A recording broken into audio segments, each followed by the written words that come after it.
Bonjour à toutes et à tous. Cette vidéo n'est pas faite dans un but de vous faire devenir riche, et non, mais tout simplement de faire des économies. Nous vivons dans un monde où il faut consommer toujours plus. En faisant attention, il est possible de faire des économies sur différents points de dépense au sein d'un foyer. Aujourd'hui, je vais vous parler des forfaits internet. Pour commencer, je ne vais pas vous dire d'aller chez tel ou tel fournisseur, mais juste de vous informer sur le choix de votre offre. Il n'y a pas de bons ou mauvais fournisseurs, ils ont tous des qualités et des défauts. Si vous n'êtes pas satisfait du fournisseur chez qui vous êtes, il est très simple de nos jours d'en changer. Beaucoup hésitent, car avec les offres tout en un, c'est-à-dire Internet, TV et le mobile inclus, cela fait du changement.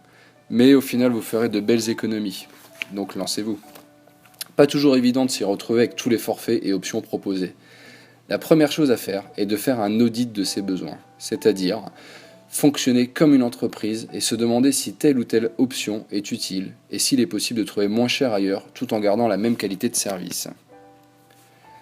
Par exemple, une personne qui vit seule dans un studio et qui fait juste des recherches internet a-t-elle vraiment besoin d'un abonnement fibre avec une multitude de bouquets TV?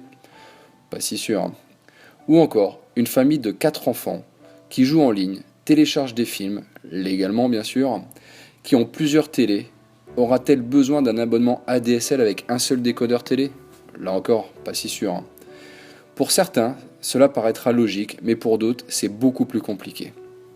Pour vous qui êtes perdus, il faut se renseigner autour de vous, sur Internet, aux amis, croiser les informations et surtout comparer. Pour ma part, j'avais un abonnement Internet à 33,99 € par mois, avec une box et un décodeur télé. Ne regardant quasi jamais la télé, je n'avais donc aucun intérêt d'avoir ce type d'offre. À ce moment-là, un fournisseur d'accès a lancé une offre à 15,99 € sans décodeur télé. Parfait pour moi. Et j'ai donc tout simplement souscrit à cette offre, tout en investissant dans une antenne télé à 30 € afin d'avoir les chaînes gratuites de la TNT. Je suis donc passé d'un coût annuel de 407 à 191 €. Autant dire une belle économie. Ce cas me concerne, mais peut également vous concerner. Cette offre n'est plus proposée, mais soyez à l'affût de bonnes affaires de ce type, notamment durant les périodes de fête. Faites également attention à vos options vendues avec votre offre Internet.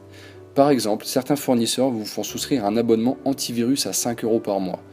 Pour information, il y a quand même pas mal d'antivirus gratuits et qui fonctionnent très bien. Faites également attention à vos bouquets télé. Avez-vous l'utilité de toutes ces chaînes ? Vous pouvez encore gagner quelques euros sur vos options, et cela vous fera faire en fin d'année encore une belle économie.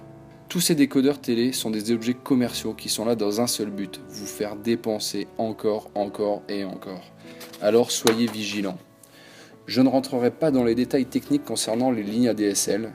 Je ferai une autre vidéo si besoin pour vous expliquer comment est calculée la rapidité de votre ligne et les astuces à mettre en place pour obtenir la meilleure qualité possible. Donc sur ce, soyez vigilants et meilleurs vœux pour 2016.